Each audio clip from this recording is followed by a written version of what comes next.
Diplomasi kuliner ini adalah sebuah potret sosial di mana masyarakat merajut kerukunan dan harmoni melalui makanan. Makanan menjadi media untuk membangun kerukunan. Betul.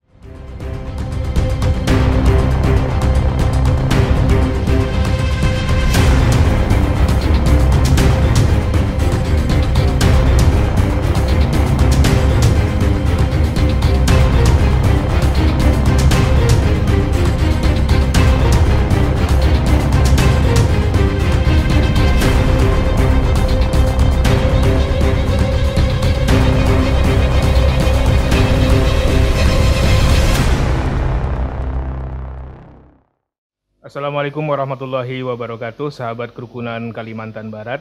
Berjumpa lagi dengan dialog kerukunan bersama tokoh agama yang merupakan kerjasama antara Forum Kerukunan Umat Beragama Provinsi Kalimantan Barat, IAIN Pontianak, dan Kantor Kementerian Agama Wilayah Kalimantan Barat.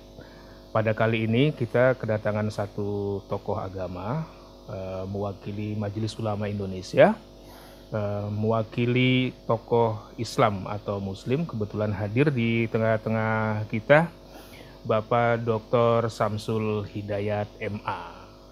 Pak Samsul ini selain pengurus MUI juga anggota Forum Kerukunan Umat Beragama Kalimantan Barat, dan di kampus juga menjabat Pak ya sebagai Wakil Direktur Pasca Sarjana IAIN Pontianak. Senang sekali kita bisa ketemu Pak Samsul pada kesempatan kali ini. Kita mungkin akan berbincang-bincang agak santai Pak Samsul ya soal bagaimana membangun kerukunan umat beragama khususnya di Kalimantan Barat. Sebenarnya kerukunan ini kan atau harmoni ini kan salah satu modal paling besar di dalam mengembangkan masyarakat yang majemuk, Pak Samsul ya. Nah, Pak Samsul melihatnya bagaimana nih Islam melihatnya praktek-praktek kerukunan umat beragama di Kalimantan Barat, sebenarnya fenomenanya seperti apa? Ya, terima kasih Pak Dr. Abdul Mukti ya, sebagai host dari kegiatan dialog kerukunan kita pada hari ini. Berbicara tentang kerukunan umat beragama di Kalimantan Barat, sebenarnya kita sudah punya pengalaman sejarah yang panjang bagaimana kerukunan ini kita rawat walaupun di tengah mungkin ya ada konflik dan seterusnya yang pernah kita alami, tapi saya mengamati bahwa sebenarnya kalau bicara tentang moderasi beragama untuk konteks Kalimantan Barat sebenarnya kita sudah menuai buahnya. Jadi bagi saya moderasi beragama itu buahnya itu adalah toleransi, kerukunan umat beragama yang sebenarnya secara kultural, secara sosial itu telah nyata di masyarakat kita dan dapat kita lihat dalam kehidupan sehari-hari. Saya memberi satu contoh yang paling real ya. Saya menamakannya sebagai diplomasi kuliner. Diplomasi kuliner, itu istilah ini ya, istilah langka juga ya, diplomasi kuliner. Kayaknya kita baru dengar ya istilah diplomasi kuliner. Itu dari mana istilah itu tuh? Jadi bukan hanya Mukti yang punya kopi ya. Oke. Nah gitu. Kalau di sini, kalau di IAIN kita mendengar ada Kopia Mukti. Kopia Mukti. Tapi sebenarnya dalam konteks kerukunan di Kalbar ada satu istilah yang disebut dengan diplomasi kuliner. Keren sekali istilahnya, diplomasi kuliner. Kan maksudnya orang berdiplomasi bawa kue atau gimana? Diplomasi kuliner ini adalah sebuah potret sosial di mana masyarakat merajut kerukunan dan harmoni melalui makanan. Makanan menjadi media untuk membangun kerukunan. Betul. Ini langka sekali. Dan ini terjadi di Kalimantan Barat. Di Kalimantan Barat. Jangan-jangan spesifik ya di Kalbar ini ya? Hampir merata. Hampir merata. Bahkan secara sederhana, kalau ada istilah Kopia Mukti, di mana ada kopi, di situ ada kerukunan. Di mana ada kopi, di situ ada kerukunan. Gimana menjelaskannya? Ada kopi, ada kerukunan. Minum dulu Pak kopinya Pak, supaya kita punya kerukunan. Ini kopinya. Terima kasih. Oh, kita benar-benar rukun Pak kalau udah ngopi begini. Betul. Jadi ketika bicara tentang diplomasi kuliner, maka kita bicara adanya sebuah pertukaran budaya dan sosial yang dilakukan oleh masyarakat multiagama dalam sebuah potret kehidupan budaya dan ekonomi yang itu dialami, dijalankan secara turun-temurun sebagai sebuah warisan budaya masyarakat Kalimantan Barat. Nah, kita sebagai pengurus Majelis Ulama yang melihatnya ini sebagai sebuah peluang untuk menangkap di mana peran Majelis Ulama di dalam menjembatani diplomasi kuliner ini sebagai sebuah elemen perekat kerukunan yang ada di masyarakat. Nah, misalnya begini, dalam konteks pertukaran budaya, kita melihat diplomasi kuliner ini telah menjadi sebuah warisan masyarakat hampir di semua kota. Penelitian saya kebetulan di Singkawang, kita melihat banyak pertukaran budaya dan ekonomi yang sebenarnya tanpa disadari itu telah membangun, telah menjadi elemen perekat kerukunan. Misalnya dalam konteks budaya makanan, kita menemukan banyak makanan yang telah tertukar secara budaya. Makanan tertukar secara budaya. Dan itu diproduksi oleh masyarakat silih berganti, yang tanpa kita sadar sebenarnya kita sedang bertukar kebudayaan antara satu dengan yang lain. Tanpa orang mengenal latar belakang agama, etnis dan lain-lain Dan itu kita lihat di Singkawang banyak sekali kue yang itu diproduksi oleh baik itu etnik Tionghoa atau Melayu yang sudah bertukar ya. Jadi orang Melayu suka memakan misalnya kue tiao gitu ya, atau bakso atau bakmi, bak-bak itu semua sebenarnya adalah makanan-makanan Tionghoa, tapi bagi lidah orang non-Tionghoa itu sudah seperti makanan mereka. Ada rasa memilikinya. Ada rasa memiliki dan ada rasa kesatuan budaya di situ. Jadi seperti identitas budaya itu lebur, tidak ada identitas tunggal dalam produksi makanan ini, tapi dampaknya itu sangat kuat di dalam membangun kerukunan. Jadi bertukar kebudayaan dalam pengertian makanan, orang tuh tanpa harus melihat apa latar belakang agama. Itu sebenarnya sudah terjadi moderasi beragama ya. Tanpa orang meniatkan ini kita membangun moderasi beragama, sebenarnya di dalam praktek kebudayaan mereka itu sedang bermoderasi agama ya. Ada satu contoh lagi, pertukaran budaya antara misalnya umat Melayu dan umat Tionghoa saat perayaan hari besar. Kalau di Singkawang itu saat orang Tionghoa mau Imlek, orang Melayu itu ngasih kue lapis. Nah, orang Tionghoa mau Imlek, orang Melayu ngasih kue lapis. Nah, gitu. Begitu orang Melayu mau Lebaran, orang Tionghoa ngasih kue kaleng.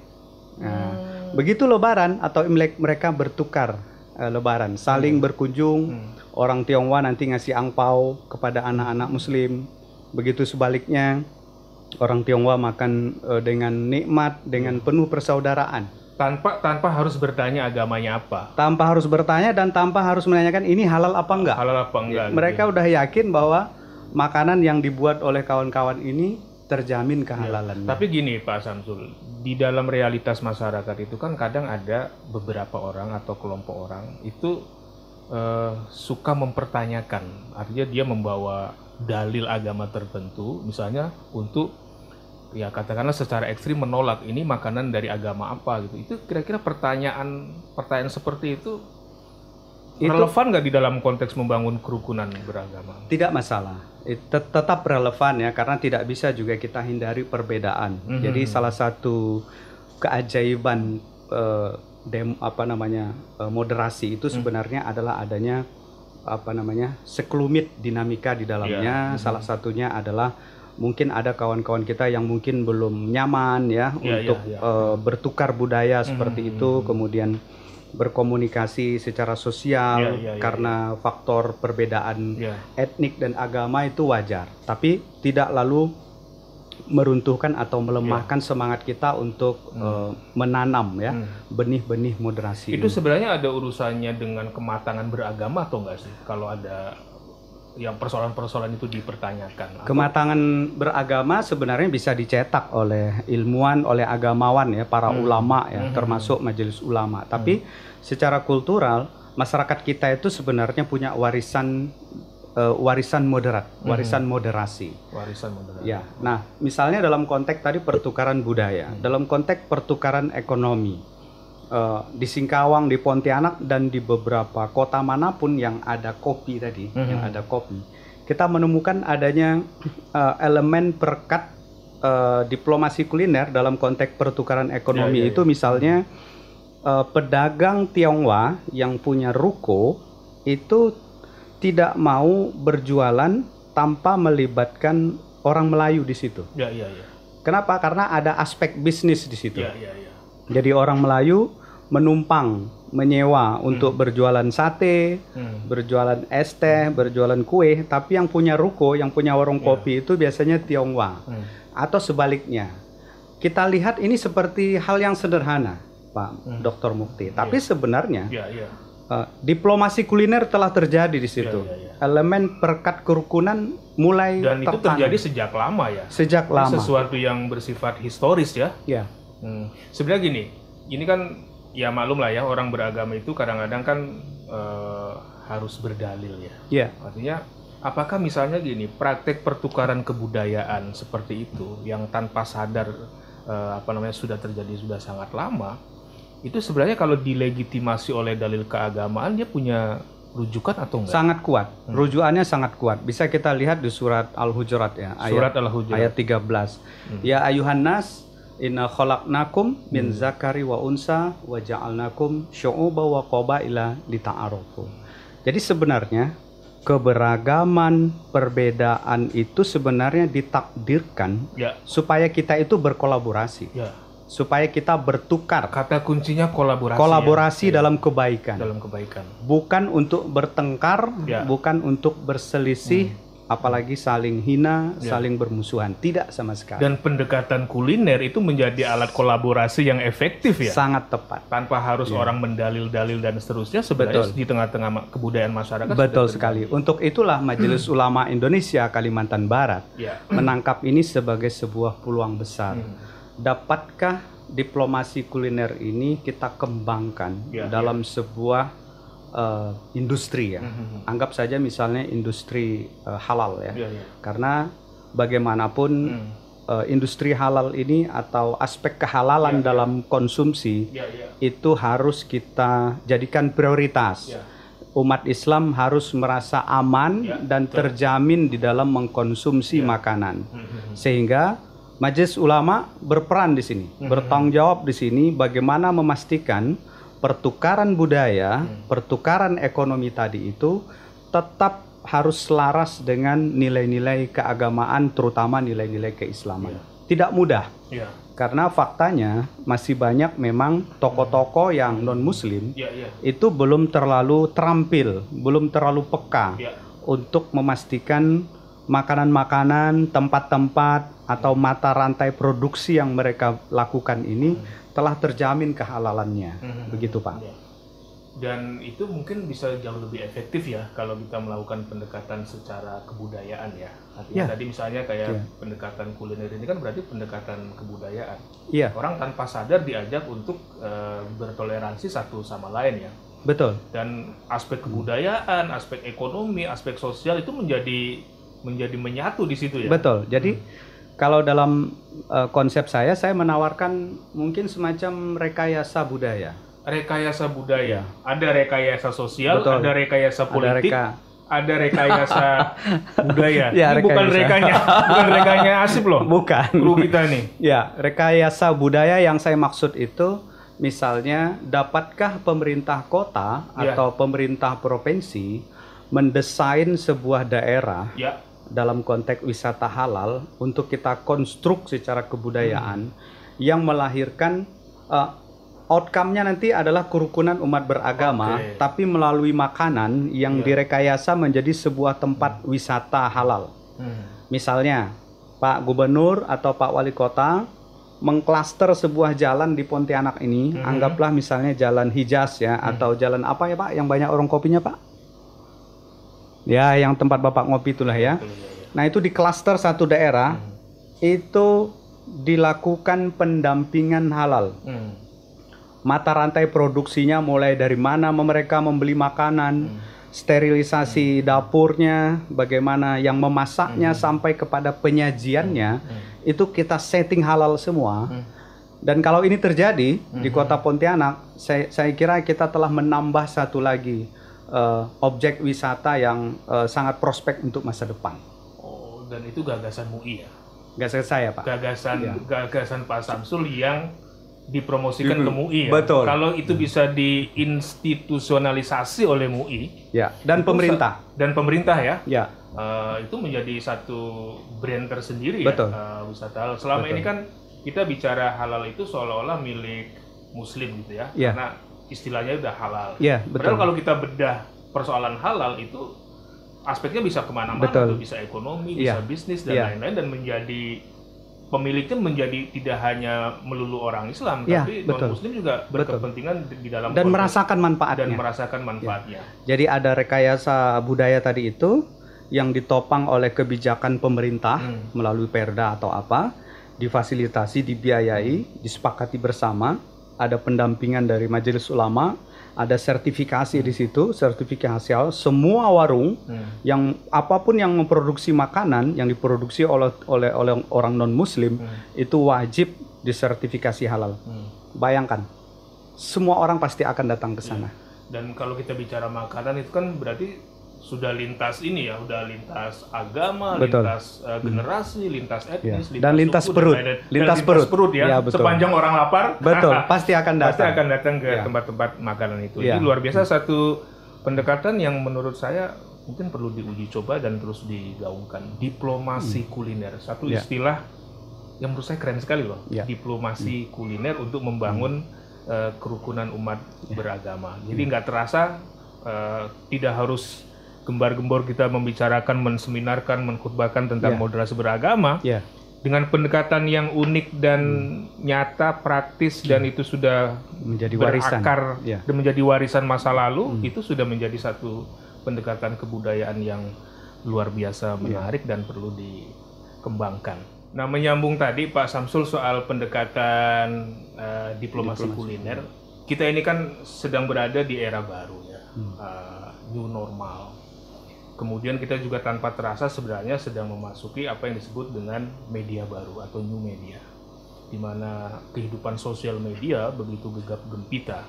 Nah, sekarang kita ingin sebenarnya melibatkan generasi baru ini, generasi milenial, untuk juga bersama-sama bicara tentang kerukunan beragama, tentu dengan bahasa mereka. Saya kira kalau misalnya katakanlah tadi pendekatan diplomasi kuliner itu masuk di ranah mereka, sebenarnya apa yang terbayang nih? Apa yang harus mereka bicarakan atau mereka ikut berkontribusi di dalam konteks membangun masyarakat rukun ini?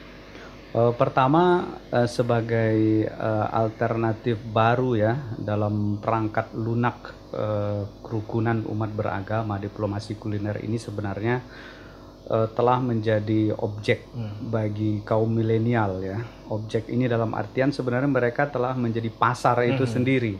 Kita lihat siapa sebenarnya yang meramaikan seluruh warung kopi, warung makan yang ada di Kota Pontianak ini rata-rata milenial.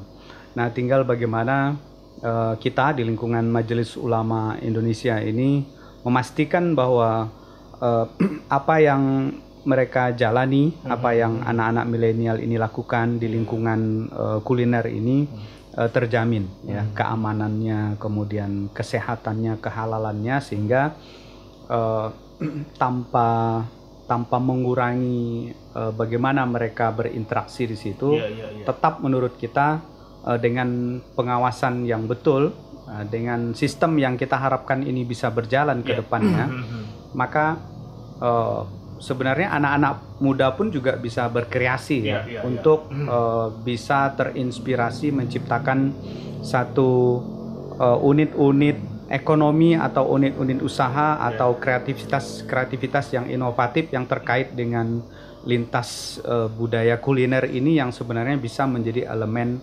berkat kerukunan kalau kita bicara konteks toleransi antar umat beragama. Jadi sebenarnya hanya dengan makanan pun sebenarnya orang bisa rukun.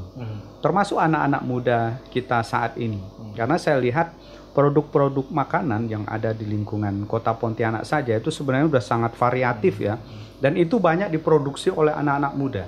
Nah, mampukah makanan ini kita jadikan sebagai sebuah media dan alternatif untuk membangun kerukunan umat beragama dalam konteks Kalimantan Barat yang sangat merata ya, penduduk agamanya itu sangat merata, dan kita membutuhkan elemen-elemen baru, elemen-elemen yang lebih banyak dari sekedar kita bicara tentang membangun toleransi tapi tanpa konkretisasi. Nah, mudah-mudahan dengan warisan budaya yang sudah terjaga bisa kita lanjutkan, bisa kita restrukturisasi dalam sebuah kebijakan-kebijakan konkret dari pemerintah yang itu melibatkan anak-anak muda, anak-anak milenial, sehingga rasanya akan sangat nyaman datang ke Pontianak, tinggal di Pontianak dalam kondisi lingkungan yang sehat, yang halal, kemudian kita saling bertemu antara pemeluk agama, kita bicara apa saja tanpa ada konflik. Menurut saya di secangkir kopi kita menemukan kerukunan. Gitu. Hanya dengan makanan masyarakat bisa rukun. Di dalam secangkir kopi kita bisa menemukan kerukunan. Baik. Luar biasa ini. Jadi saya nggak menduga juga nih Pak Samsul akan banyak mengeksplorasi soal-soal kerukunan dalam wilayah yang aplikatif ya. Saya kira diskusi kita pada kali ini kita mendapat pencerahan baru bahwa ini semacam Islam yang sudah terobjektifikasi ya. Jadi dalam keberislaman yang hidup kira-kira gitu. Islam yang tidak lagi melangit tapi Islam yang down to earth. Islam yang sudah membumi, karena kita bicara makanan sebenarnya kita sedang bicara Islam loh. Jangan lupa ya. Karena begitu kita bicara makanan itu bukan soal materi makanannya. Tetapi soal nilai-nilai kehalalan dan seterusnya. Itu kan berarti sudah nilai-nilai Islam di dalamnya. Pada saat yang sama kita sedang mengembangkan apa yang sudah diwariskan oleh generasi lama. Jadi ini semacam perpaduan antara nilai-nilai agama yang sudah terobjektifikasi dengan nilai-nilai budaya yang sudah diwariskan oleh generasi kita yang lama. Dan sesungguhnya berislam yang moderat itu sesungguhnya yang seperti ini, bagaimana kita berhasil mengawinkan nilai-nilai Islam yang membumi dan menjaga warisan kebudayaan yang telah kita warisi. Sahabat Kerukunan Kalimantan Barat, ini sangat mencerahkan diskusi kita pada hari ini, dan tentu para pengurus dan anggota Forum Kerukunan Umat Beragama di 14 Kabupaten Kota Provinsi Kalimantan Barat terus saksikan diskusi-diskusi berikutnya.